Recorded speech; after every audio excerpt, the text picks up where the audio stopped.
Okay, 31, find the inverse of each function. The inverse works like this. Let y be f of x. It's just easier to work with than f of x. Just use a y. Switch x and y. So you're making the control the dependent and the dependent the control. And then you're going to solve for y, get y by itself. And in this case, since the variable you're solving for is in the exponent, you're going to use a log to get it out of the exponent. So this is the type of problem where you rewrite it as a log equation. And when I do that, what part of this equation is the base? The 8 of x is the argument, equals, this releases the y minus 2 from the exponent, and then you get y by itself by adding 2 to both sides,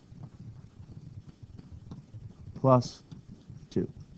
Okay, so that equation, y equals log of x, base 8 plus 2, is the inverse of the original function.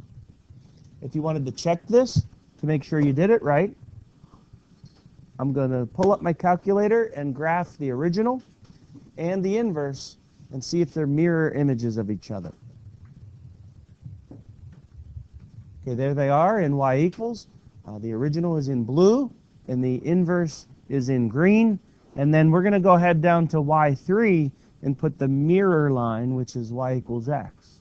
So when I graph this, I should see the blue and the green as mirror images over the red line. There's the blue, there's the green, there's the red line. So it looks pretty good. So now I know that I did it right. They should always intersect each other on that red line. It's kind of hard to see the green, but we should assume that a log function continues to go down like this. So they are going to intersect right there on the red line. So pretty confident that we did this problem correctly.